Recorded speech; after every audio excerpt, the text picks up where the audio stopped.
Hello again, Lockpicking Paul here, and tonight I'm doing a review of the Covert Instruments Tubular Impressioning Tool.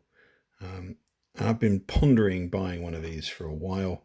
I was looking at various impressioning tools on Wish and AliExpress and places like that, and I just couldn't bring myself to buy them. They just look so hideous. Bits of metal hanging off them. They were sort of long, very gaudy colours. I just thought, no, can't bring myself to do it. And then Covert Instruments released this, and it's a lot shorter. It's a lot tidier. There's nothing sort of to snag in your pocket.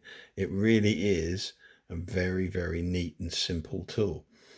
Does it pick as good as it looks? Well, we'll find out. First of all, what does it come with? So this is the tool. There's a nice dust cap on it, which just slides off. And we'll go through the operation of the tool itself in a second. It comes with this really nice compact plastic case, and in here is a whole bunch of spares, which is really nice.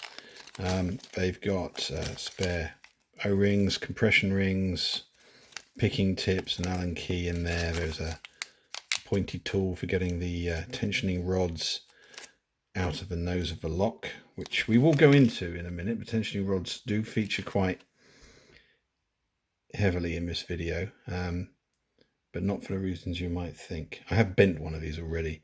If you are a bit too vigorous, you can cause some damage to it, but actually that's not an issue, and it's not that important, and I'll get to that. What else?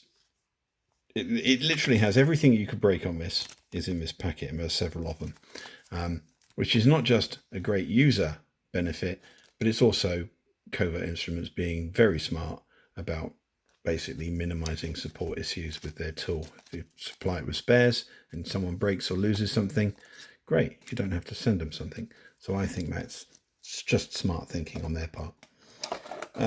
Right, now what were my expectations of this? Honestly, they were reasonably low. Of any automatic tool, probably would be good at opening lower end locks, and probably not that many, but you know, enough to sort of make it worth my while.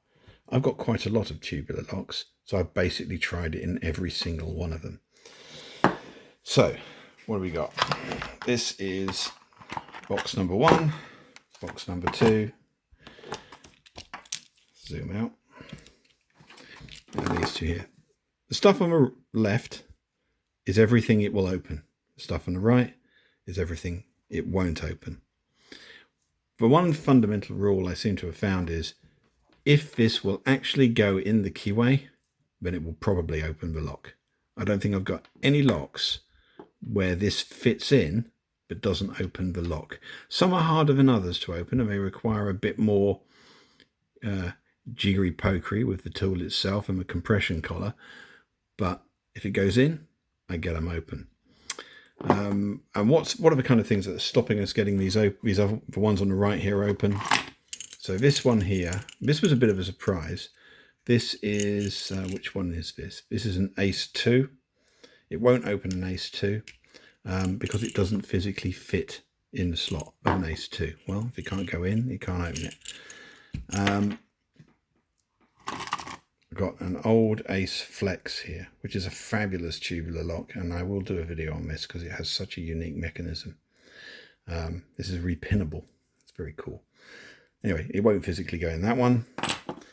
In fact, it won't physically go in any of these, but let's point out a couple of other interesting locks in here. This is an Ace 1. It doesn't physically fit in that one either. Now, the thing with the Aces, even if it did fit in them, I believe they have brass and steel springs, and I don't think impressioning tools work when you've got a mix of springs. So even if it would fit, it probably wouldn't get them open. Hopefully I'm not speaking out of turn there, but so there's that. Other quirky ones it won't open. Well, it's not going to open the micro tubular lock, obvious reasons. The locks which it doesn't open, which are at the higher end, these camlock tubular locks, these are really nice, but they've got no tensioning notch hole, although that in itself is not a problem. But they've also got hexagonal cores. That core piece there isn't round. It's got flats on it. And so the tool won't fit in a hole. And these are actually murder to pick. These are. I've made a number of different tensioners to solve that problem, but they are definitely not straightforward, and they are among the harder tubular locks to pick, certainly by single pin. And I'm not aware of an impressioning tool that can accommodate that hexagonal core. So these definitely present a bit of a challenge. Anything else of note? No, mostly all hexagonal cores, or this is a slightly unusual one, a Chateau. Not heard of this one. This came from a locker company, and that core is just too big for the hole in the impressioning tool. So yeah, about 50% of my locks this will open, but I think the biggest drawback is it won't open any ace locks. Well, none of the three that I've got anyway. So, however, what will it open? And let's have a look at that. So first of all, operation. You've got to set up the tool to actually use it. So you loosen the compression collar, pull on the washer here to pull all of the picking tips forward, like so, and push down on a flat surface. That will zero them out. Did I do that? No. And then you want to tighten the compression collar up. Now this wants to be tight. Tighter, I found tighter the better, to be honest with you. Tighter than you think you might need, but it works better that way. Then what you get is, let's have a look at a 7-pin lock. There you go, it's a 7-pin. Am I set up for 7 pins?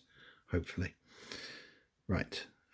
Just line up the lug with the cutout and sort of pump the tool a couple of times with some reasonable force. There you go. That's open. So no trouble at all opening a 7-pin lock. What about getting an 8-pin lock open? Well, this is where you want a pair of tweezers. You can dismantle the handle and then use the pointy tool to pull out your the pin, but actually, to be honest with you, a pair of tweezers does it better. So just lift up the pin like so, and there is a second hole in here. Slot it down the second hole, and now you're set up for 8-pin locks. So we'll do the same thing again. Loosen the collar, pull the pins down, set them, and tighten the collar right up. And in this case, just use that.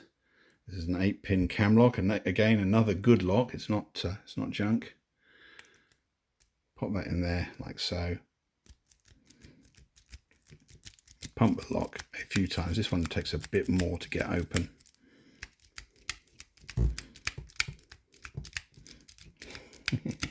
This is where it doesn't open. Right, so if for any reason, I think I've caught that wrong. Let's try that again. If for any reason it's not making progress, just reset and try again.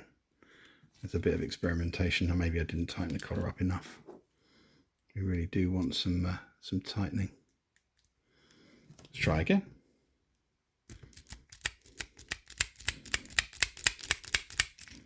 There you go.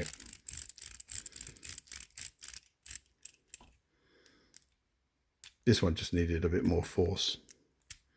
There you go, it's reset. Okay, so what about if you've got one of these? This is a motorcycle disc lock, and it came off of eBay, and it's junk. But it doesn't have a cutout. Show you that. There is no cutout in that core, and so therefore this doesn't fit. Well, actually, and this is me just playing around and experimenting. What I thought I would do is I would just pull that pin out. Let's get rid of the pin. Where'd you come? Don't really want it to fly across the room. There you go. It's out. And so now, this is a 7 or an 8 pin tubular pick, subject to how you insert it in lock. Now, you do have to be a little bit careful here. Zero it in exactly the same way. Tighten everything up nicely. This is a 7-pin lock. Okay, so what you want is to pick any of the flat picking tips. So I'll just push one of these forward and show you. Any one of these flat tips. You want to line that up with the top groove. If it's a 7-pin. If it's an 8-pin, you've got to do something slightly different. So let's do the 7-pin first. Let's zero that again because I've moved a tip now.